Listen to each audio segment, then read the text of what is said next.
तुलसीदास ने कहा, जीवा सांपिनी वदन बिल, जीवा सांपिनी वदन बिल, जेन जपई हरिनाम। हरिदास को कोड़े पड़ते फिर भी हरिनाम नहीं छोड़ता। तुलसीदास ने कहा, जीवा सांपनी वदन बिल, ये शरीर रूपी बिल में जीवा रूपी सांपनी है। अगर भगवत चर्चा नहीं सुनती तो फिर चिल्लाता रहेगा, अशांत होता रहेगा, दुख बनाएगा। दुख की मैन्युफैक्चरिंग हमारा मन करता है अगर भगवत भाव अंदर नहीं है तो।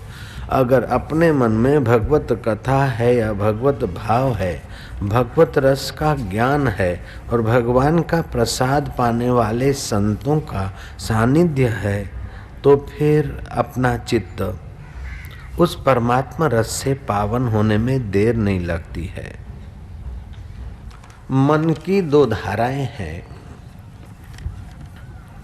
एक जो हमारे सामने आता है उस जगत को मन देखता है, दूसरा देखे हुए के विषय में जो हमारी वृत्ति भीतर प्रतिक्रिया करती है या निर्णय करती है उसको मति कहते हैं। तो इस मति में और मन में जब तक मेल होता है तो वो जीवन उसका उन्नत होता है।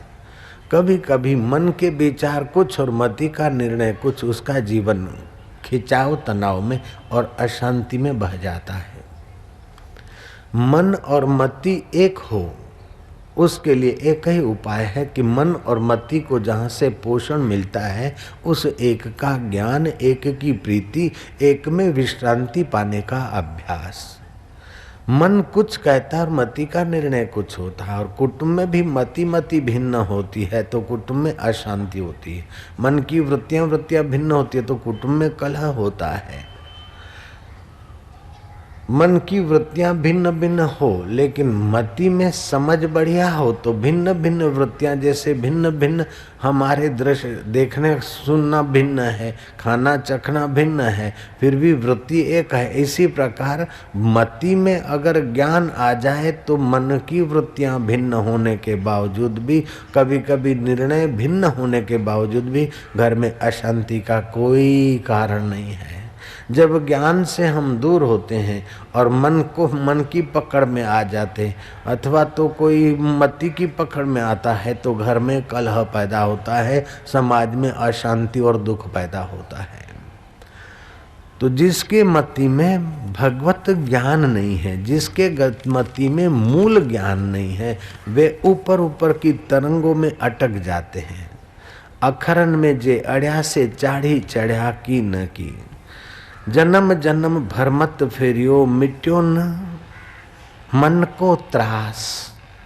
मन त्रास देता गया, कभी मन कुछ कहता है, कभी मन कुछ कहता है, मति कभी कुछ कहती है, कभी कुछ कहती है। नानक जी कहते, जन्म जन्म भटकत फिरियो, मिट्यो न मन को त्रास। कह नानक हरि भज मना, निर्भय पावे वास।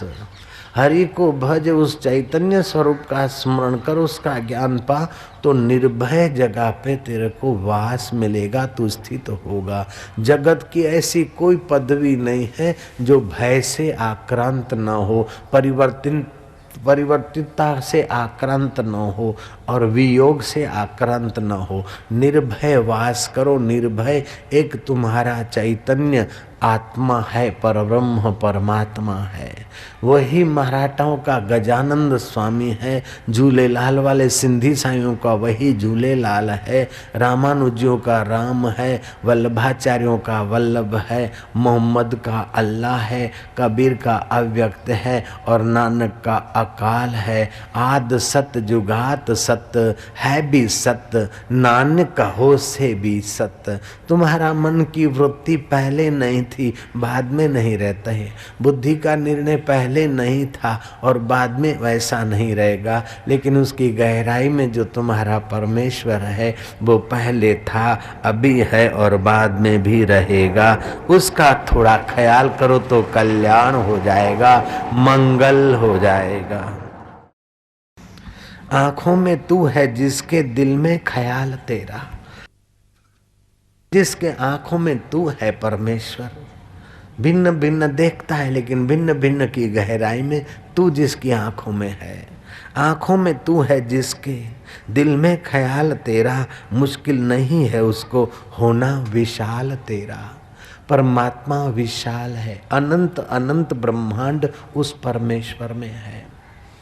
हमारा जो सूर्य है वो पृथ्वी से 13 लाख गुना बड़ा है, पृथ्वी उसके आगे 13 लाखवां हिस्सा है, और वो सूर्य आकाश गंगाओं में सबसे छोटा है। ऐसी कई आकाश गंगाएं आकाश में हैं, और ये आकाश गंगाएं जिस आकाश में है वो आकाश 5 भूतों का एक भूत है। ये 5 भूत प्रकृति के एक कोने में पड़े हैं, और प्रकृति उस परमात्मा के कोने में पड़ी, और वो परमात्मा तुम्हारा आत्मा होकर बैठा है। सोचो तुम्हारा परमेश्वर कितना विशाल है। लेकिन मेरे मन में जो आई वही हो गया, तो मैं बड़ा हो गया। मेरे मन की नहीं हुई तो हाय रे हाय। कभी तेरे मन की होगी तो कभी पत्नी के मन की होगी तो कभी पड़ोसी के मन की होगी, और जब किसी के मन की नहीं होती तो समझ ले कि तेरा भाणा मीठा लागे, जो तिद भावे सो भली कार। अपने चित्त को ज्ञान संयुक्त रखो। सब इच्छाएं किसी की पूरी नहीं होती, और सब इच्छाएं किसी की अधूरी नहीं रहती। कुछ पूरी होती है, कुछ अर्ध पूरी होती है, और कुछ नहीं पूरी होती। सब इच्छाएं अगर पूरी होने लगे मनुष्य जात की, अथवा मनुष्य जात की सब इच्छाएं पूरी होने लगे तो संसार में नरक हो जाएगा। कोई नहीं चाहता है कि हम मर जाएं, जयराम जी की। जब मरेंगे नहीं तो दूसरे जन्मेंगे कहाँ से। मृत्यु भी एक पड़ाव है। जैसे रात को आराम करते शरीर पड़ता है बिस्तर पर, सुबह फ्रेश होता है, ऐसे प्रकृति माता तुम्हारे को जो तन दिया और जो खिलौने दिए, तुम खेलते खेलते उब जाओगे। इस खिलौने से खेलते खेलते बच्चा खेलता और माँ उठा लेती है। उस समय बच्चा रोता है, लेकिन माँ जब खिलाती पिलाती सुलाती और फ्रेश करके फिर भेजती है, नए नए खिलौने देती है, तो बच्चे का नित्य नवीन रस प्रकट होता है। ऐसे संसार में से प्रकृति जब जब उठा लेती है तो इस शरीर रूपी बच्चे को, मन रूपी बच्चे को अच्छा नहीं लगता है, लेकिन प्रकृति माता जब नया तन देकर भेजती है, फिर नई सुबह और नई सुहावनी खबरें आ जाती है। जो हारा मांदा है, थका है, उसके लिए तो सूर्य पुराण पुरुषोत्तम 200 करोड़ वर्ष पुराना है। अब क्या रखा है सूरज में, बहुत पुराना है सूरज। लेकिन जिसके जीवन में नित्य नवीन उत्साह है, उसके लिए सूर्य हर रोज सुबह सूर्य नया है, नई उमंग है, नया आनंद है। ऐसे सूर्यों का सूर्य जो तुम्हारा ज्ञान स्वरूप परमात्मा है, उसके विषय में तुम्हें अगर प्रेम है, आनंद है, तो तुम्हारे लिए हर वृत्ति, हर श्वास, हर कदम तुम्हारे अंदर नया आनंद, नया माधुर्य, नया सुख हर रोज बहारी। बहारी बाग जे वांगुर रहे दिल शाद तो ज्ञानी, रही दुनिया में दुनिया खां रहे आजाद तो ज्ञानी। न दिल में द्वेष धारे थो न कह सारी सा उन जी, न कह दुनिया जी हालत जो करे फरियाद तो ज्ञानी। जिसको उस परमेश्वर तत्व का, अपने वास्तविक मैं का ज्ञान हो गया, उसका दिल हमेशा सुखमय रहता है, आनंदमय रहता है, माधुर्य से समा रहता है।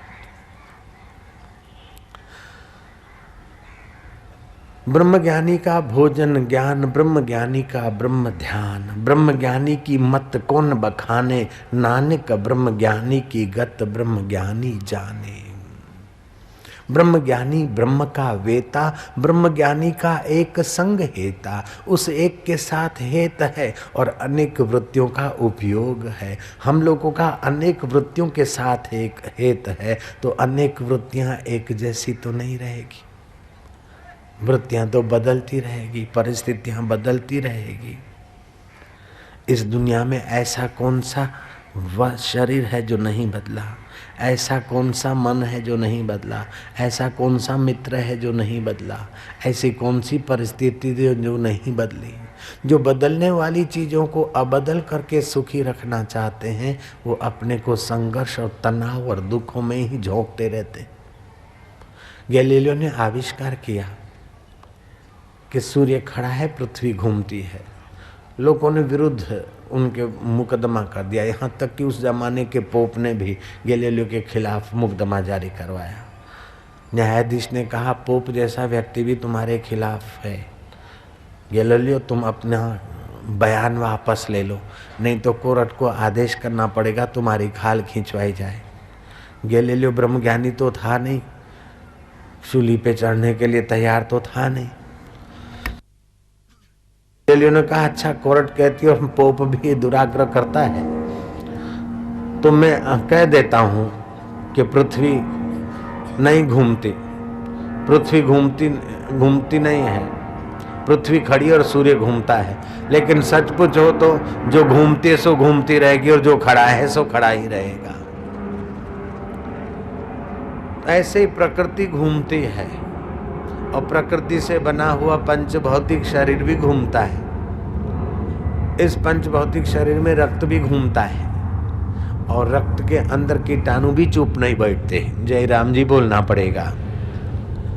तो जो घूमती है सो घूमती है, लेकिन उसको जो खड़ा देखता है, साक्षी सो देखता है। तुम खड़े के साथ जुड़ जाओ, तुम अखंड के साथ जुड़ जाओ तो तुम्हारा अखंड आनंद, अखंड ज्ञान और अखंड जीवन का साक्षात्कार हो जाएगा। फिर खंड खंड का तो खेल होगा और अखंड में विश्रांति होगी। भरोसा कर तू उस अखंड पर, तुझे बुलंद हौसला मिलेगा। ये जीवन बीत जाएगा, तुझे रोज नित्य नया आनंद आएगा। कहीं सुख है कहीं दुख है, ये जीवन धूप छाया है। कहीं सुख है कहीं दुख है, ये जीवन धूप छाया है। ऐसी में ही बिता डालो, हंसी में ही बिता डालो, बितानी ही ये माया है। जो सुख आए तो हंस देना और दुख आए तो हंस देना, क्योंकि दोनों अतिथि हैं, आए हैं। जो घर में आता है तो हंस के मिलना चाहिए। वे लोग कंगले हैं कि अतिथि आ जाए और मुंह चढ़ा के बैठ जाए। मेहमान घरे आवे मोढू हाड़ा बार वगैरह बेसी जाए। नहीं नहीं, भले पधारो भले पधारो। नामदेव के सामने अंधेरी रात में भूत प्रकट हो गया। नामदेव की बुद्धि देखो कितनी शुद्ध। नामदेव कहते भले पधारो लंबकनाथ, भले पधारो लंबकनाथ। लंबा लंबा भूत खड़ा हो गया। धरती पे चरण आकाश लो माथ, योजन भर के लंबे हाथ, भले पधारो लंबकनाथ, भले पधारो लंबकनाथ। सुर सनकादि गीत तुम्हारे गाए, नाथ आज नामदेव को करो सनाथ, भले पधारो लंबकनाथ। अंतर्यामी ईश्वर ने देखा कि तो भूतड़े में मेरे को देखता है, भगवान वहां प्रकट हो गए। नामदेव को दीदार हो गया और भूत का कल्याण हो गया। भूत में भी भगवान देखने वाले लोग जिस धरती पे हैं, उसी धरती के लोग माँ में भगवान नहीं देख पाते, बाप में भगवान नहीं देख पाते, मित्र में भगवान नहीं देख पाते, संत में भगवान नहीं देख पाते। वशिष्ठ जी महाराज कहते हैं कि राम जी, मैं बाजार से गुजरता हूं तो मेरे लिए वो दुष्ट लोग क्या क्या अफवाह उड़ाते हैं, क्या क्या आरोप रखते हैं, लेकिन मेरा दयालु स्वभाव है। मनुष्य को चाहिए कि संत का दुर्गुण न ढूंढे और उस पर आरोप न करे। एक भी संत में सद्गुण है तो लेकर अपना कल्याण करे। आज हिंदू धर्म के प्रचारकों में या कुछ ब्लैकमेल करने वाले मैगजीनों में तो एक ऐसा होड़ लगी है कि जहां लोगों को शांति मिलती है, माधुर्य मिलता है, जीवन की उलझी गुत्थियां सुलझती है, ऐसे संत और समाज के बीच पुलिया बनने के बजाय वे लोग संत और समाज के बीच खाई बनकर समाज को कौन सी खाई में फेंकना चाहते हैं वो भी पता नहीं चलता है। लेकिन हिम्मत वाले सज्जन लोग हैं, ऐसे मैगजीनों को और ऐसा कुप्रचार करने वालों को उठाकर धराशायी कर देते हैं और सत्संग की यात्रा तो होती रहती है, माधुर्य का रस तो बरसता रहता है। भगवान बुद्ध जेतवन में रहते थे, उनका यश कीर्ति सज्जनों को तो मालूम था, लेकिन दुर्जन जलते थे। उन्होंने प्लानिंग किया, एक वैश्या को खरीद लिया। वैश्या रात को जाती जेतवन इलाके में जाकर ठहरती और सुबह आती सावश्री नगरी में। वैश्या से जानबूझकर वे लोग बाजार में पूछते, तू रात भर कहाँ गई थी? जैसे बांद्रा एक इलाका है, पार्ले एक इलाका है, बोरेवली एक इलाका है, ऐसे जेतवन का इलाका था। तो जेतवन में बुद्ध भी रहते थे। तो वो बोलती थी मैं तो जेतवन थी, और जिसको लोग बहुत मानते ने उसके पास में थी। अब तुम समझ गए। तो क्या बुद्ध के पास थी? कि हाँ हाँ, जब बड़ा ग्राहक मिले तो फुटकर धंधा कौन करे। हमें तो सारी रात उधर बहुत ठीक लेता है और मनमाना इनाम भी मिलता रहता है, इसलिए मैं रोज शाम को चली जाती हूँ, उनको खुश करती हूँ, रात भर उनके बिस्तर पर होती हूँ और सुबह फिर चली आती हूँ। धीरे धीरे कुप्रचार ने जोर पकड़ा और महाराज जो कान के कच्चे और मति के कच्चे थे ऐसे लोग बुद्ध से टूटने लगे। आनंद ने कहा भंते लोग टूट रहे हैं। बोले जो टूटने चाहिए उनको टूटने दो। जो पनखर आती हैं तो कच्चे कच्चे पत्ते जो लगने के काबिल नहीं वो तो टूट जाते, लेकिन जो मजबूत होते लगे रहते। लेकिन वो मजबूत भी टूटने के करीब करीब हुए।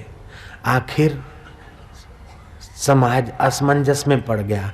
उन्हीं लोगों ने प्लानिंग की और राजा से मांग की कि बुद्ध के विषय में इतना प्रचार हो रहा है, जांच की जाए। जांच का आदेश मिला। जांच करने वाली कमेटी पुलिस सीआईडी वाले आए। जिस दिन आने वाले उसकी रात को, कल सुबह आने वाले तो आज रात को उसी वैश्या को खूब शराब पिलाया। 4-5 आदमी उसके साथ गए और जेतवन में उसके साथ 5 आदमियों ने संसार सेक्सी काम करके उसका गला दबा के बुद्ध के बगीचे में रातों रात उस वैश्या को गाड़ दी। और सुबह कमीशन जांच करता करता बुद्ध के आम के बगीचे में गए तो उन लोगों में से कोई अच्छा दिखाने वाले भी घुस गए। साहब हमें इधर कुछ डाउट पड़ता है। वैश्या रोज सुबह तो आ जाती थी, लेकिन आज जेतवन से लौटी भी नहीं हो, बुद्ध के बगीचे में ही होगी।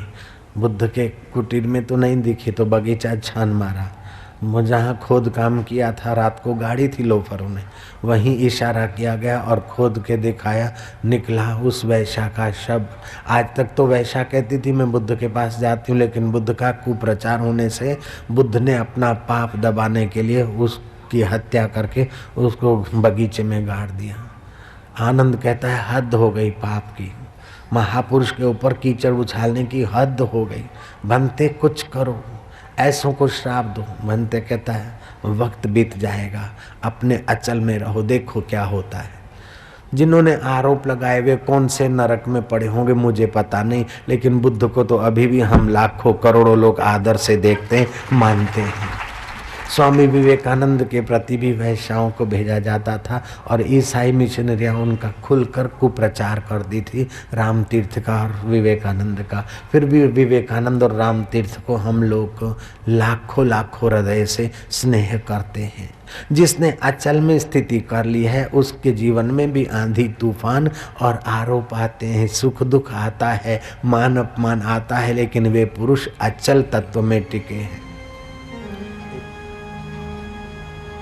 भगवान वेदव्यास को नारद जी ने कहा कि महाराज आपने शास्त्र तो लिखे फिर भी लोग दुखी और अशांत हो रहे हैं, आपके शास्त्रों का फायदा नहीं लेते। उसका कारण है कि आपने ये तो लिखा कि पत्नी को क्या करना चाहिए, पति को क्या करना चाहिए, पुत्र कैसा होना चाहिए और पति पत्नी को आपस में कैसा व्यवहार करना चाहिए, एक दूसरे की उन्नति कैसी करनी चाहिए, ये तो आपने लिखा। और जो अति शराबी कबाबी हैं उनको भी मोड़ने के लिए कभी कभार भोग लगाकर इन चीज़ों का उपयोग करने की आपने छूट छाट दी। वो छूट छाट की बात को पकड़ लेंगे, लेकिन जब तक मनुष्य को भीतर का सुख नहीं मिलेगा तब तक दी हुई छूट छाट के दुरुपयोग में ही अपने को गिराएगा। महाराज आप लोगों के पतन को देखकर चिंतित हो कि मेरे इतने सारे शास्त्र होने पर भी, दिया होने पर भी लोग कुएं में गिर रहे हैं और दुखी हो रहे हैं। महाराज उनके दुख का कारण है कि उनको सुख की मांग है और विषय विकारों का सुख जितना भोगते हैं दादर की खुजली जैसा है। कबीरा कुत्ते की दोस्ती दो बाजू जंजाल, रीझे तो मुंह चाटे और खींचे तो पैर खाटे। इनको संसारी व्यक्तियों को सुख जिसमें देखता है वे इच्छाएं, इच्छित वस्तु मिलने पर भी वो इच्छाएं पूरी नहीं होती, इच्छाएं और बढ़ती है। जैसे अग्नि में घी डालो तो और भभकती, और इच्छाएं पूरी नहीं होती तो भी अपने को दुखी मानते हैं। वस्तु मिल जाती है तो आसक्ति के कारण दुखी होते, और नहीं मिलती है तो ग्लानि के कारण दुखी होते हैं। महाराज इनको सुख चाहिए और इन्हें भगवतीय सुख मिले, ऐसा ग्रंथ आप लिखो। और भगवतीय सुख तो भगवान ब्रह्मा जी ने मुझे जो 4 श्लोक बताए, सृष्टि का कारण क्या है, जीव की मुक्ति कैसे हो, जीव ब्रह्म क्या वास्तविक सनातन संबंध कैसा, सृष्टि का मूल कारण क्या है, और सुख वास्तविक सुख का है, इस प्रकार का श्रीमद् भागवत का 4 श्लोकों का ज्ञान ब्रह्मा जी से सुना था। व्यास जी को बताओ, व्यास जी ने समाधि करके श्री कृष्ण के चरित्रों को देखा। श्री कृष्ण के चरित्र देखते गए और श्लोकबद्ध करते गए। श्लोकबद्ध श्लोक तो करे, चरित्र देखकर लिखे कौन। भगवान गणपति का आवाहन किया, गजानंद महाराज को प्रार्थना किया कि मैं श्री कृष्ण की लीलाएं देखूं, श्लोकबद्ध करके बोलता जाऊंगा, बंद आंखें, आप उसको लिखते जाइए महाराज। गजानंद महाराज लिखने बैठे गणपति भगवान। गणपति ने कहा कि तुम लीलाएं देखते, श्लोक बनाते, बोलते, मैं तो लिख डालता हूँ, लेकिन दूसरा श्लोक आने में बीच में मेरा समय व्यर्थ जाता है। तब व्यास जी ने कहा कि जो श्लोक मैं बोलता हूँ उसको आप लिख तो लेते, लेकिन उसमें कोई अपूर्णता या कमी हो तो हे रिद्धि सिद्धि के स्वामी आप उसमें पूर्ति कर दीजिए। व्यास जी ने 18,000 श्लोक बोल दिए। गणपति महाराज ने पूरा भागवत ग्रंथ लिख दिया। व्यास जी ने पूछा कि मैं तो बोलता ही रहा, लेकिन आप तो चुप ही चुप थे, आपने तो कभी एक शब्द तक नहीं बोला, प्रभु ऐसा क्यों? तब भगवान गणपति कहते हैं कि मुनि शार्दुल, हर दिए में, जलते हुए दिए में उसके जलने का कारण, उसकी रोशनी फैलाने का कारण है तेल। किसी दिए में कम होता है, किसी में ज़्यादा होता है, और जो दिया ज़्यादा तेल खर्च करता है वो जल्दी बुझ जाता है, और जिसकी लोग कम तेल खर्च करती है वो लंबा समय तक रहता है। ऐसे मनुष्य जीवन का दिया है श्वासों का। जो ज़्यादा व्यर्थ की बातें करता है उसके व्यर्थ के श्वास भी खर्च होते हैं, व्यर्थ का कलह भी पैदा होता है। हे व्यास जी, मैंने संयम का प्रथम सोपान वच्चो गुप्ती, संयम का प्रथम सोपान है वच्चो गुप्ती, अर्थात वाक का संयम। बिन जरूरी क्यों बोलना, आप तो बोलते जाते थे, मुझे लिखना था, फिर बीच में मैं व्यर्थ का क्यों बोलूं, अपनी वाणी का व्यय क्यों करूं। जो वाणी का व्यय नहीं करते उनकी वाणी का बड़ा प्रभाव पड़ता है। जो वाणी का व्यय नहीं करते व्यर्थ का, उनके जीवन में फालतू कलह नहीं होता है। जो वाणी का व्यय नहीं करते वो फालतू झूठ भी नहीं बोलते। एक आदमी आया, बोले स्वामी जी ये बड़ा सज्जन आदमी, बड़ा सच्चा है और बहुत बोलता है। जो बहुत बोलता है वो सच्चा कैसे होगा? सत्संग तो करता नहीं, बहुत बोलता है तो संसार का बोलता है, तो झूठ बोले बिना कैसे बोलता? बोले सेठ है, बड़ा ही ईमानदार है, बड़ा सेठ है। जब बड़ा सेठ है तो बड़ा ही ईमानदार कैसे होगा? कुछ न कुछ बेईमानी किया होगा, तभी तो बड़ा सेठ बना होगा। जयराम जी की बोले ये बड़ा लॉन्ग लाइफ है और बड़ा संयमी है। संयमी है तो लॉन्ग लाइफ है, लेकिन संयम छोड़ा तो मन भी चंचल, मति भी चंचल और जीवन भी व्यर्थ हो जाता है। इसलिए अपने जीवन में 10 घंटे नहीं तो 5 नहीं तो 2 घंटे मौन का अभ्यास करो। 1 आध घंटा मन को देखने का अभ्यास करो कि मन क्या क्या सोचता है। तुम कागज पेंसिल लेके बैठो, मन से पूछो तुम क्या क्या चाहते हो, जो चाहता है वो भी बोलता जा। मन बोलता जाए, तुम लिखते जाओ, लिखते जाओ, लिखते जाओ। 1 घंटा आधा घंटा लिखो, फिर देखो कि मन जैसा पागल खाना दूसरी जगह कहीं नहीं। मैंने सुना था कि एक शराबी दारू पी के जा रहा था, कार पंचर हो गई, वो स्टॉप पर स्पेयर व्हील लगाने के लिए लगे हुए व्हील के बोल्ट खोलता गया, उतावल उतावल में नशे में रखते गया। अब पीछे एक नाली बह रही थी, गटर, खुली नाली, लुढ़कते गए बोल्ट। दूसरा व्हील जब लगाने को बैठा तो देखा कि सारे नट बोल्ट तो चले गए। वो नगर परिषद को गालियां देने लगा कि पैसे खा जाते, चुनाव के टाइम में तो मीठी मीठी बातें करते, फिर तो मिलते भी नहीं, और गटर खुले, गंदगी, और हिंदुस्तान में तो हद से ज़्यादा गंदगी, सड़कों पर धूल और डस्ट, प्रदूषण निवारण चिल्लाते तो हैं लेकिन कोई साफ सफाई नहीं रखते, और इतना बड़ा गटर खुला है। ऐसा वैसा उसको गालियां देने लगा, नगर परिषद के आदमियों को, म्यूनसिपालिटी के कॉरपोरेटरों को। इतने में सामने एक पागल खाना था, मेंटल हॉस्पिटल, उसके चबूतरे पे एक पागल बैठा था आराम कुर्सी पे, वो सब देख रहा था। वो आया नजीक, बोले अब तुम कॉरपोरेटर को गालियां देते होगे, वो तो आइसक्रीम खाते होंगे या गपशप लड़ाते होंगे, और तुम गालियां दे के अपनी अशांति क्यों बढ़ा रहे हो? तुमको घर जाना है ना? बोले घर कैसे जा सकता हूँ, मैं बड़ी प्रॉब्लम में हूँ, खुदा की कसम मैं मुसीबत में पड़ गया। बोले 3 व्हीलों का एक एक नट बोल्ट खोल के चौथे व्हील में लगा दे और घर पहुँच जा। वो बोलता है सुभान अल्लाह, तुम्हारी इतनी बढ़िया आइडिया, मिस्टर आप कौन है? उसने कहा मैं सामने मेंटल हॉस्पिटल का पेशेंट हूँ, पागल खाने में इलाज कराने आया। बोले तुम पागल होते हुए भी इतनी आइडिया रखते हो? बोले मैं पागल तो जरूर हूँ लेकिन तेरे जैसा शराबी तो नहीं हूँ भाई।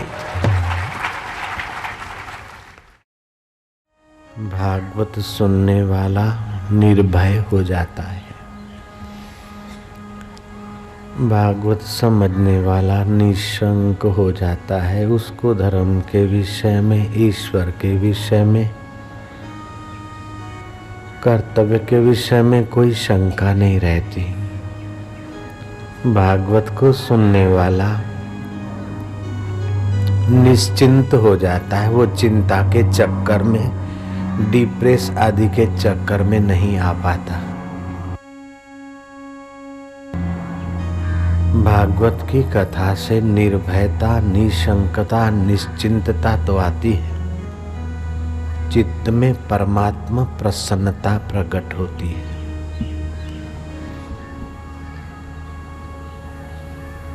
भागवत को हजम करने वाला मृत्यु के भय से पार हो जाता है।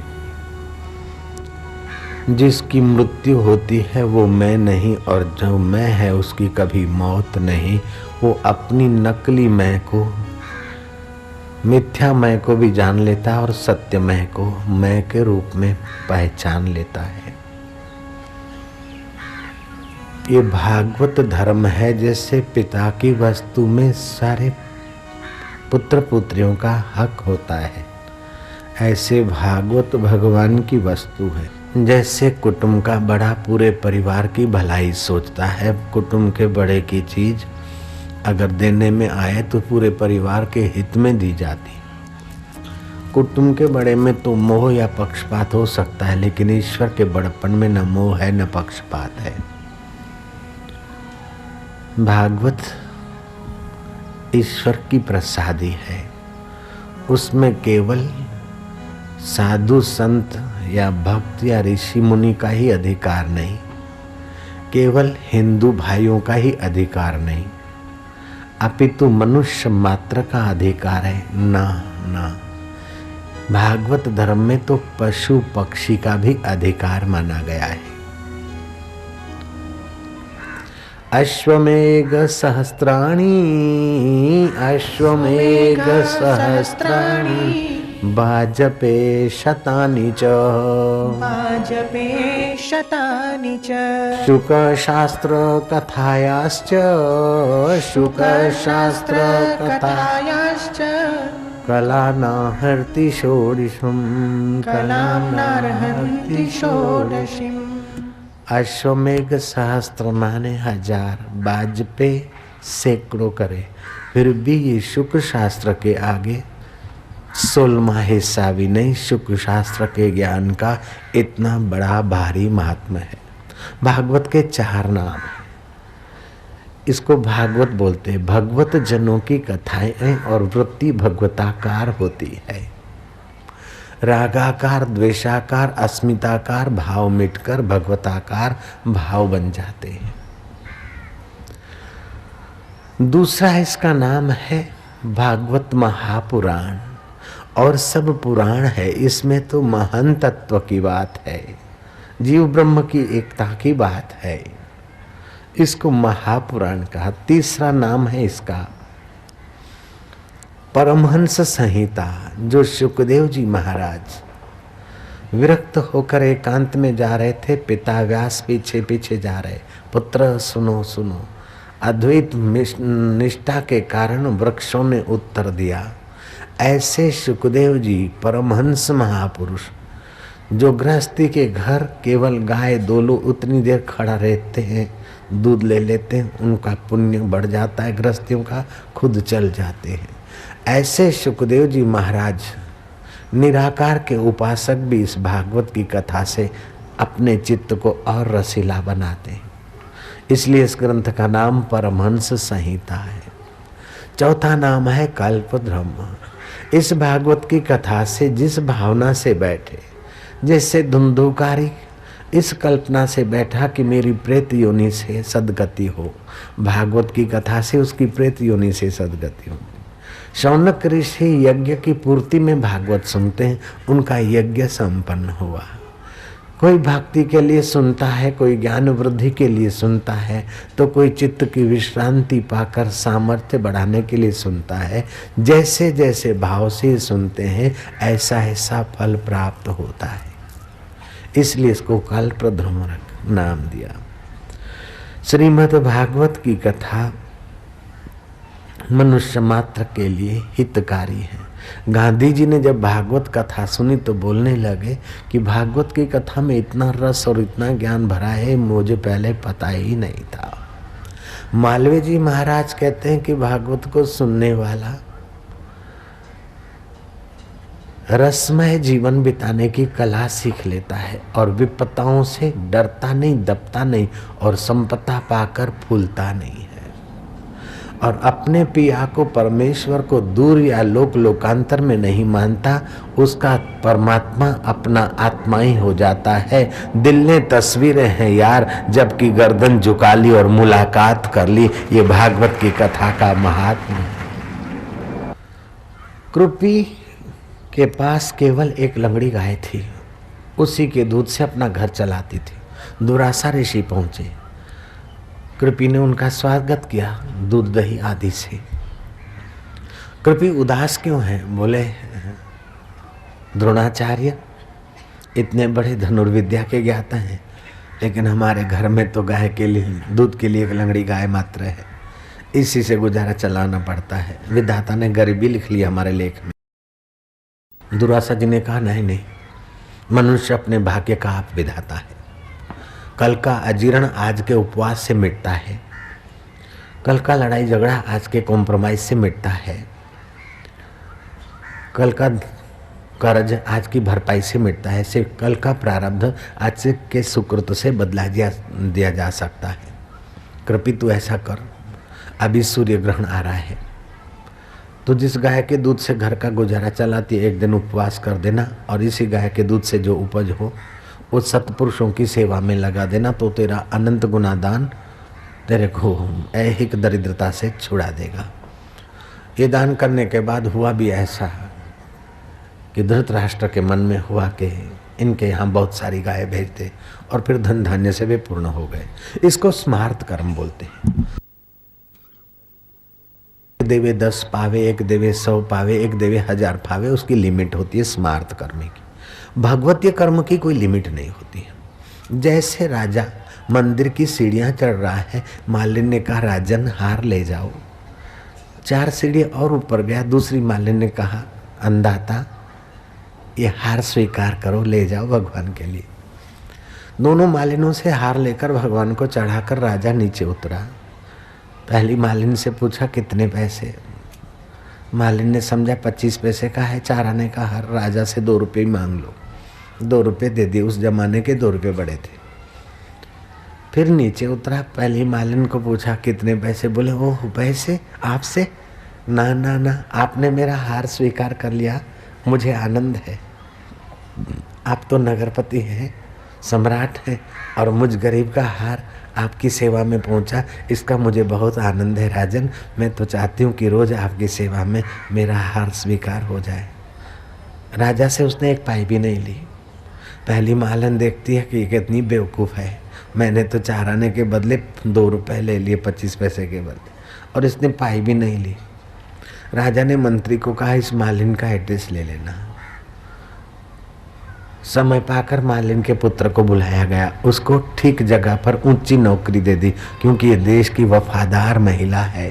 तो उसका पुत्र भी माँ के संस्कार से सिंचा हुआ चित्त वाला।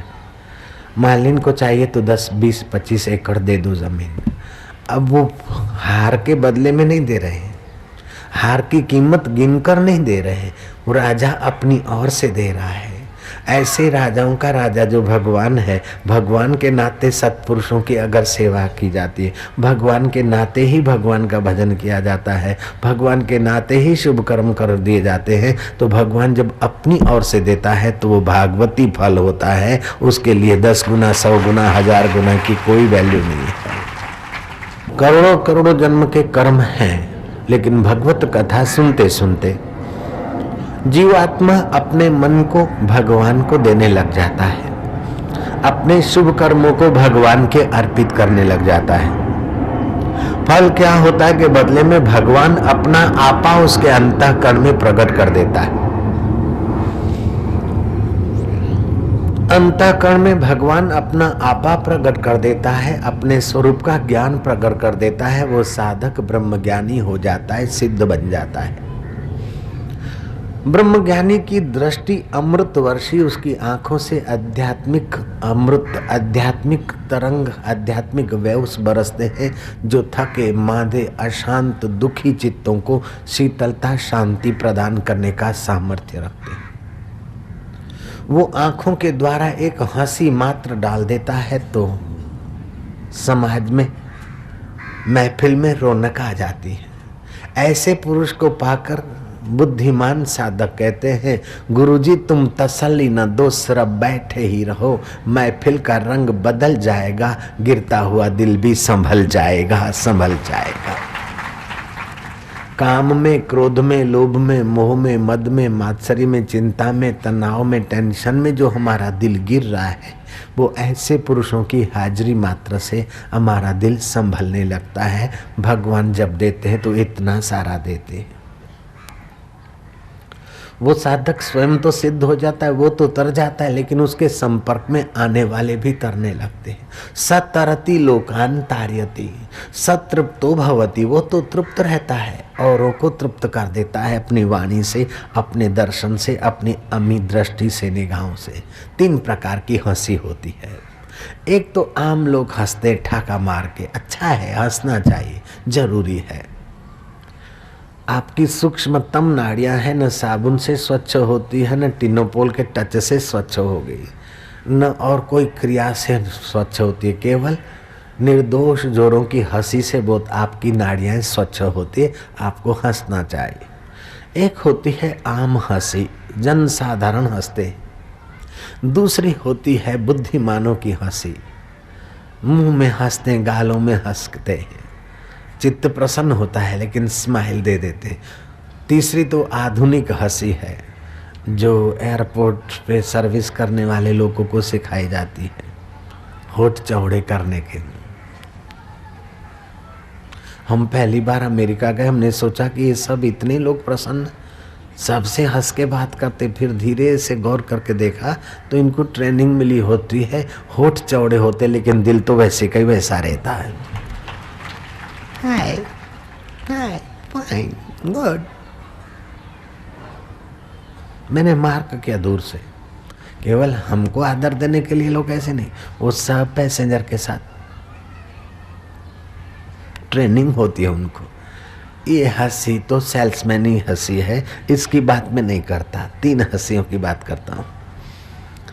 एक होती है आम हंसी, दूसरी होती है बुद्धिमानों की हंसी, तीसरी होती है योगेश्वरों की हंसी। योगेश्वरों की हंसी जैसे कृष्ण हंसते हैं तो कैसा हंसते हैं? निगाहों की हंसी बड़ी सात्विक, बड़ी कल्याणकारी और बड़ी पावरफुल होती है। जहाँ तक निगाह पड़ जाए और आपकी हंसी को झेलने वाला मिल जाए, उसका दिल पावन हुए बिना नहीं रहेगा। वह कृष्ण की हंसी। किसी किसी महापुरुष के पास वो चीज होती है। निगाहों से वे निहाल हो जाते हैं जो संतों की निगाहों में आ जाते हैं। ब्रह्मज्ञानी की दृष्टि अमृत वर्षी, ब्रह्मज्ञानी का दर्शन वड भागी पावई, ब्रह्मज्ञानी को बल बल जावई, ब्रह्मज्ञानी की मत कौन बखाने, नानक ब्रह्मज्ञानी की गत ब्रह्मज्ञानी जाने। तुकाराम महाराज ने कहा, जगत में सर्व प्रकारे सुखी कौन आए, मन्ना तुम ही शोधुनी पाए। खोजते खोजते फिर उस महापुरुष को उत्तर मिला, दृष्टि ज्ञानमय कृत्वा पश्चित हरिरेव जगत। दृष्टि ज्ञानमय करो और हरिमय जगत देखे, वो पूर्ण रूप से जगत में सुखी आए। सिंधी संत बोधराज जी ने कहा, न दिल में द्वेष धारे थो, न कैसा रीस आ उन जी, न कहे दुनिया जी हालत तो जो करे फरियाद तो ज्ञानी। बहारी बाग जे वांगुर रहे दिलशाद तो ज्ञानी, रही लोडन में लोडन खा रहे आजाद तो ज्ञानी। इल्म ऊनो अमल कायम, इल्म तो उसका बहुत गहरा है और अमल करता है उसका चित्त कायम, फिर भी उसको अहंकार नहीं आता। इस बात को अष्टावकर मुनि ने जनक को कहा, अष्टावकर संहिता में, यत पदम प्रेप्सवो दीना शक्रादय सर्वदेवता, अहो तत्र स्थितो योगी हर्षम न उपगच्छति। जिस पद को पाए बिना देवताओं का राजा इंद्र भी अपने को कंगाल मानता है, वह आत्म पद, वह ब्रह्म पद पाकर योगी गर्व नहीं करता है, घमंड नहीं आता। ये भी एक आश्चर्य है। कंगले आदमी को 10-20 हजार मिल जाते तो फूल फटता है, अथवा 10-20 हजार की कैपेसिटी वाली को 10-20 लाख मिल जाता है तो उसकी चाल निराली हो जाती है। किसी की 10-20 करोड़ में तो किसी की 1000, 2000, 5000 करोड़ में चाल बदल जाती है। लेकिन अनंत ब्रह्मांडों का स्वामी जिसको मिल जाता है, फिर भी उसे अहंकार नहीं होता है। ये भागवती फल नहीं तो और क्या है। 3 टूक कौपीन की भाजी बिना लूण, तुलसी हृदय रघुबीर बसे तो इंद्र बापड़ा कौन। इंद्र को बापड़ा कह देता है वो महापुरुष, फिर भी चित्त में गर्व नहीं। पीत्वा ब्रह्म रस योगिनो भूत्वा उन्मतः, इंद्रोमपि रंकवत भाष्यत, अन्यस्य का वार्ता। औरों की क्या बात कहे आपको।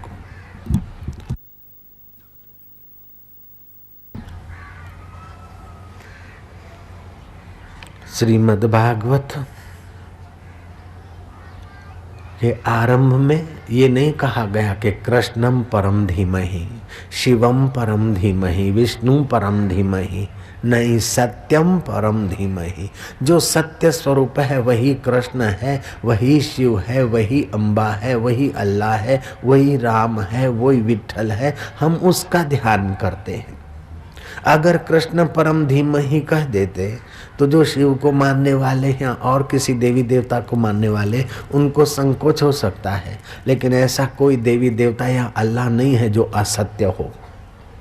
इसलिए व्यास जी ने मंगलाचरण में कहा, सत्यम परम धीमहि। हम उस सत्य स्वरूप का ध्यान करते हैं। देखो कोई मत पंथ या मजहब की उलझन में न उलझे, इसलिए सबके अधिकार के लिए ये प्रार्थना रख दी गई। प्रारंभ में मंगलाचरण रख दिया गया, सत्यम परम धीमहि।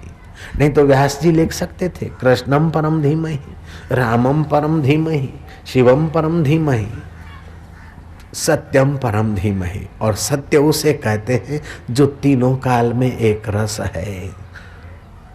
सृष्टि के पहले, सृष्टि के समय, प्रलय के बाद भी जो रहता है उसको सत्य बोलते हैं। आद सत्य जुगात सत्य है भी सत्य, नानक कहो से भी सत्य। उस सत्य स्वरूप परमात्मा का हम ध्यान करते हैं। श्रीमद् भागवत सुनने के लिए सूत जी के चरणों में शौनक ने प्रार्थना की कि महाराज, अब कलयुग का प्रभाव दिख रहा है, हमने इसके दुष्परिणामों से बचने के लिए सहस्त्र वर्षीय यज्ञ का आयोजन किया, लेकिन यज्ञ के बीच में जो दोपहर को समय मिलता है उस समय आप हमें भागवत की कथा सुनाएं। आप ज्ञान के सूर्य हैं, आपका चित्त भगवत प्रसाद से पावन है। महाराज, लोक विकारों से, अहंकार से और हीनमति से आक्रांत है। मंदासु मंद मतया, अल्पायु वाले लोग, मति मंद, भाग्य मंद और कलह प्रिय है युग जो कलयुग है। इस कलयुग के दोषों से बचने के लिए आप हमें श्रीमद् भागवत का अमृतपान कराइए। शौनक जी का प्रार्थना सुनकर सूत जी ने ध्यान किया और भगवान व्यास का, भगवान शुकदेव जी का, मुझे जो शुकदेव जी ने एकांत में ज्ञान सुनाया मैं तुमको सुनाता हूं। एक कंजूस सेठ मर रहा था। नौकर ने देखा कि कितनी 15 दिवाली बिताई, कभी बोनस तक नहीं दिया, अब सेठ मर रहा है, सब छोड़ के जा रहा है। नौकर नजदीक आया, रसोया, बोले मैं आपका पर्सनल सेवक हूँ, चंपी भी कर लेता हूँ और आपकी बीमारी में भी मैंने सेवा की। सेठ जी, अब आप दुनिया से जा रहे हैं, बीमारी में तो कई रुपए तुम्हारे चले गए। सेठ जी, अब आप दुनिया से जा रहे हैं, जाते जाते मुझ गरीब का तो कुछ तो कर जाओ, मेरे लिए भी तो कुछ दे जाओ, मेरे लिए कुछ तो छोड़ जाना। सेठ ने कहा, बेवकूफ मूर्ख, मैं तो सारी दुनिया छोड़े जा रहा हूं, फिर तेरे लिए क्या छोड़ के जाऊं। जयराम जी की, सारी दुनिया छोड़ के जा रहा हूं, अब तेरे लिए क्या छोड़ू फिर।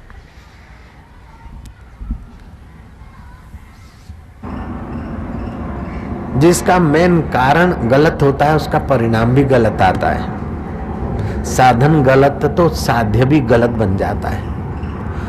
हम चाहते कि कर्म चाहे हम गलत करें और फल मिले बढ़िया, नहीं नहीं, जो हक की कमाई है, सच्चाई की कमाई है, पसीने की कमाई है, उसका जो आनंद आता है वो 2 नंबर की कमाई के ऐश में उतना आनंद नहीं आता। जयराम जी की, जो सहज स्वभाव मित्रों से मिलने का आनंद आता है वो अपना आडंबर दिखा के मित्र को इम्प्रेस करने में वो आनंद नहीं आता है। रामतीर्थ कहा करते थे कि हे मानव, तुम अपना समय शक्ति बड़े बड़े भवन और फर्नीचर सजाने में व्यर्थ मत करो।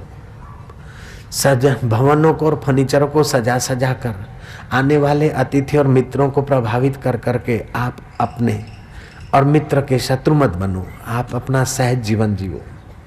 मित्र को बड़े बड़े वैभव और मेहमान को बड़ी बड़ी चीजें दे देकर उसको प्रभावित करने के बजाय आप सहज में निर्दोष प्रेम उसको दो और एक प्याला पानी भी दोगे तो तुम्हारा मित्र सचमुच में उन्नत होगा और तुम भी उन्नत होगे। लेकिन आडंबर से मित्रों को प्रभावित करते रहोगे तो आपकी सच्चाई दबती रहेगी और मित्र के अंतःकरण में आपके लिए रहेगा कि इस मेरे बेटे के पास माल तो बहुत है। ईर्ष्या की आग उसके चित्त में पैदा होगी। इसलिए आप अपने धन का, वैभव का प्रदर्शन करके मित्रों को प्रभावित मत करो। अपनी सरलता और मित्र में परम मित्र है उसका प्रदर्शन करके उसका और अपना कल्याण करने के रास्ते लगो। बहुत बढ़िया बात है और आपको जचती इसलिए ताली बजाई, तो अब अमल में लाने की कृपा कीजिए। जयराम जी की। आज तो होड़ लगी है एक दूसरे को इम्प्रेस करने की। किसी संत से भी मिलने जाते तो मेरे पास ये है, मेरे पास ढींगना है, फलाना है, ढींगना है। एक दूसरे को इम्प्रेस करने के सिवा और कोई बात ही नहीं होती। मन क्रम वचन छांडी छल, जब लग जनन तुम्हार तब लग स्वप्न हूँ सुख नहीं करे कोटि उपचार। हर्ष तो हो जाएगा थोड़ी देर के लिए, किसी को इम्प्रेस करा वो प्रभावित हो गया, आपको थोड़ा हर्ष होगा, लेकिन अंदर का सुख अलग बात है, हर्ष दूसरी बात है। नानक जी कहते हैं हर्ष शोक जाके नहीं, वैरी मित समान, कह नानक सुन रे मना, मुक्त ताही ते जान। जिसको हर्ष और शोक बांध नहीं सकता, प्रभावित नहीं कर सकता है, वह मुक्त आत्मा है। आप मुक्त आत्मा होने के लिए जन्मे हैं, बंध मरने के लिए आपका जन्म नहीं हुआ है, फंस मरने के लिए जन्म नहीं हुआ है। बड़े बड़े भवनों में अथवा बड़े बड़े फर्नीचरों में अथवा बड़े बड़े धन के ढेरों के नीचे दब मरने के लिए तुम्हारा जन्म नहीं हुआ है। इनका सदुपयोग करके सत्य स्वरूप परमात्मा के शिखर पर आपको पहुंचने के लिए धरती पे भेजा गया है। इस बात को कभी मत भूलना है।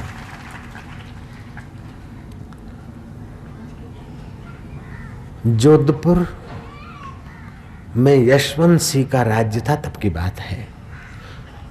जोधपुर के पास छोटा सा गांव था और फूलीबाई नाम की एक विधवा बाई अपना थेपड़ियां थेप के गुजारा करती थी। उसके विषय में तो बहुत सारी बातें हैं। उसको सिद्धाई मिली थी। गुरु मंत्र जपते जपते मंत्र को सूक्ष्मतम अवस्था में पहुंचा दिया। एक दिन यशवंत सिंह उनके दर्शन करने गए। यशवंत सिंह को बड़ी शांति मिली। भाई की तो झोंपड़ी थी, गुआर की रोटी, गुआर की सब्जी, बाजरी की रोटी बनाई खाई। कोई सैनिक आए, पसार हुए, पानी मांगा, बेटे दौड़ते दौड़ते पानी, खून गर्म है, फिर पानी पीना ठीक नहीं, रोटी का टुकड़ा खा लो। बोले माता जी मैं अकेला नहीं हूँ, मेरे साथ 3 बटालियन है, चिंता ना करो। ढक दिया कपड़ा और अपने मंत्र शक्ति का उपयोग करते सबको टुकड़ा टुकड़ा देती गई। फौजियों ने जाकर यशवंत सिंह को बताया कि माई में इतनी सारी सिद्धाई। यशवंत सिंह ने थोड़ी बहुत प्रशंसा सुनी थी। यशवंत सिंह दर्शन करने आया, बड़ा प्रभावित हुआ। यशवंत सिंह ने अपनी व्यथा रखी उस माई के चरणों में कि रानियों को जो मांगती वो चीजें सब देता हूँ, फिर भी आपस में लड़ती रहती है, ग्रह कलह हमारा बहुत है। माता जी आप चलो जरा, चरण रज आपकी पड़ेगी, आपकी चरण रज से मेरा रनवास पावन होगा। आपके 2 वचन सुनेंगी तो रानियों के कान पावन होंगे, आपकी दृष्टि पड़ेगी तो हमारा वह भवन पवित्र होगा। पवित्र पुरुषों की वेश पवित्र होते। माता जी आप हमारे मकान में जरा चरण रज घुमाने को पधारो। हाँ ना करते हुए यशवंत सिंह ने माता जी को राजी कर लिया और माता जी पहुंची रनवास में। अब वो फूलीबाई के साथ राजा कैसे आए, रानियों और माता के बीच पुरुष का होना अच्छा नहीं लगता, ऐसा समझ के राजा तो राज दरबार में गए और दासियों को बता दिया कि माता जी के पैर घुमाओ और रानियों को जरा सत्संग मिल जाए। रानियों ने देखा कि इतना मोटा थिगड़ा लगा हुआ और ये बुढ़िया रनवास में कैसे घुस गई। रानियां तो हार श्रृंगार कर रही थी, अपने को कुछ विशेष मान रही थी। फूलीबाई को देखकर रानियां ठाका मार के हंसने लगी कि ये कौन सा प्राणी आ गया अंदर। फिर भी फूलीबाई को दुख नहीं हुआ, करुणा उपजी कि इनका भला हो। फूलीबाई ने कहा देखो बहना, ये गहने गांठे जो पहन रही हो इससे तुम्हारी शोभा नहीं, ये तो तुम्हारे शरीर की शोभा है। जिसको जला देना है उस शरीर की शोभा के लिए हार श्रृंगार करो, मैं मना नहीं कहती हूँ, लेकिन तुम्हारी शोभा के लिए भी तुम कुछ करो। फूलीबाई की भाषा में मैं सुना दूं आपको। फूलीबाई ने रानियों को बताया कि गहनो गांठो तनरी शोभा, काया काचो भांडो, फूली कहे ते राम भजो, लड़ो क्यों हो रांडो, आपस में लड़ती क्यों हो। जोधपुर राजस्थान में है। राजस्थान का सम्राट जिसके चरण छूता है, और वो फूलीबाई रानियों को इतना नगद सुनाती है करुणा से भरकर कि सत्संग भागवत की कथा में भारत की उस गरीब महिला की कथा जोड़ने में मुझे आनंद आता और आपको भी मजा आता है। सत्य सत्य सत्य है। लोग बोलते सत्य कटु होता है, ना ना ना, सत्य तो अमृतमय है, सुखमय है, मधुरमय है। सूत जी महाराज शौनक को सुनाते कि एक समय देव ऋषि नारद घूमते घामते विशालापुरी में पहुंचे, जहां सनक सनंदन सनत सनत कुमार चारों भाई बैठे थे। चारों भाइयों की उम्र तो पूर्वजों के पूर्वज थे, लेकिन योग बल से सदा 5 साल के लगते थे। ज्ञान के पारगामी थे और अपने पर ब्रह्म परमात्मा का उनको साक्षात था। उन मुनीश्वरों ने देखा कि नारद जी इस विशाला नगरी में आ रहे हैं। नारद जी को देखकर मुनीश्वरों ने पूछा कि नारद जी आज आप अतृप्त पुरुष की नहीं दिखाई दे रहे हैं। जैसे किसी का कोई कल कारखाना बंद हो गया हो, अथवा किसी को इनकम टैक्स की रेड पड़ी हो, या अथवा और कोई मुसीबत आई हो, तो जो आदमी जितना जैसा हताश सा और दौड़ा सा जाता है, उस प्रकार नारद की दशा देखकर मुनीश्वरों ने पूछा कि अतृप्त आदमी की नाई, वासना में उलझे हुए जीव की नाई, नारद जी आप कहाँ कहाँ जल्दी जल्दी जा रहे हो। नारद जी कहते हैं, मुनीश्वरों, कलयुग का प्रभाव ऐसा तो फैल गया है कि कलयुग का मित्र अधर्म जहां तहां अपने पैर पसार चुका है। शांति, सुहृदता और माधुर्य मानो धरती से सूख रहा है। मैं पृथ्वी के प्रयाग, काशी, रंग क्षेत्र, पुष्कर, हरिद्वार और बड़े बड़े तीर्थों में गया। वहां भी देखा कि मनुष्य को शांति मिलने की कोई व्यवस्था नहीं, वहां भी हाय धमाधम, और पाखंडियों ने वहां वास किया है। मंदिरों का सत्व यवनों ने नष्ट कर दिया और तीर्थों का सत्व पाखंडियों ने नष्ट कर दिया। कथा का सत्व स्वार्थियों ने नष्ट कर दिया और शांति की कोई कीमत समझने वाला व्यक्ति शांति पाने के लिए भटके तो कोई जगह ही नहीं। पूरी धरती मैंने छान मारी, कहीं सुख और शांति नहीं। शांति धन से बड़ी है, शांति सत्ता से बड़ी है, शांति सौंदर्य से बड़ी है। खूब सुंदर हो और अंदर में अशांत की आग हो तो क्या सौंदर्य किस काम का। शांति सौंदर्य से बड़ी है, शांति सत्ता से बड़ी है। सत्ताधीश और अशांत है तो किस काम का उसका जीवन। शांति धन से बड़ी है, शांति स्वर्ग से बड़ी है। स्वर्ग में रहते और अशांति की आग में जले तो ऐसे स्वर्ग को आग लगाओ। शांति स्वर्ग से बड़ी है, शांति रिद्धि सिद्धियों से बड़ी है, यहाँ तक कि शांति भगवान से भी बड़ी है। बोले महाराज कैसे? जब तुम्हारा मन शांत होता है तो भगवान प्रकट हो जाता है, शांति के बल से भगवान आता है। जय राम जी की। चित्त शांत होगा तब भगवान प्रकट होता है। शांति भगवान को प्रकट करने वाली है, आध्यात्मिक सामर्थ्य प्रकट करने वाली है। ऐसी शांति महाराज इस कलयुग में देखने को नहीं मिलती। लोग पेट पालू द्विपाद पशु जैसे हो गए। आटा नमक दाल, रोजी रोटी और कपड़ा लत्ता की चिंता में, भवन के चक्कर में ही पूरे हैं।